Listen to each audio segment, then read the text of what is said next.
அஸ்ஸலாமு அலைக்கும் வரஹ்மத்துல்லாஹி வபரகாத்துஹு.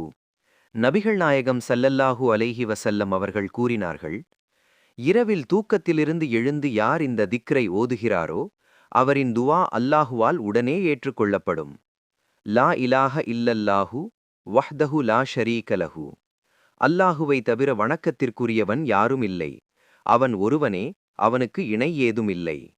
லஹுல் முல்கு வலஹுல் ஹம்து வஹுவ அலா குல்லி ஷையின் கதீர். ஆட்சி அவனுக்கே உரியது, புகழ் அவனுக்கே உரியது, அவன் எல்லா பொருட்கள் மீதும் ஆற்றலுடையவன். அல்ஹம்துலில்லாஹி, எல்லா புகழும் அல்லாஹுவுக்கே.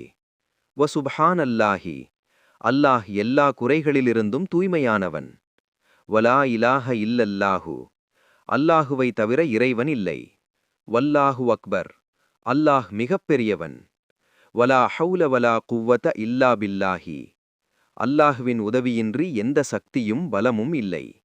பின்னர் அல்லாஹும்ம குஃபிர்லி, இறைவா எனக்கு மன்னிப்பளிப்பாயாக என்று மன்னிப்பு கேட்டாலும் அல்லது வேறு எந்த துவா செய்தாலும் அது உடனே ஏற்றுக்கொள்ளப்படும். மேலும் உது செய்து தொழுதால் அந்த தொழுகையும் அல்லாஹுவால் முழுமையாக ஏற்றுக்கொள்ளப்படும் என்று நபி ஸல்லல்லாஹு அலைஹி வஸல்லம் அவர்கள் கூறினார்கள். சஹீஹ் புகாரி 1154. நாம் இரவில் காரணமில்லாமல் விழித்து விடுகிறோம், அது சாதாரணமல்ல. அது அல்லாஹ் நம்மை அழைக்கும் அழைப்பாக இருக்கலாம். அந்த சில நிமிடங்களை வீணாக்காதீர்கள். அல்லாஹுவை நினைவு கூறுங்கள். இதயத்தின் ஆழத்திலிருந்து துவா செய்யுங்கள்.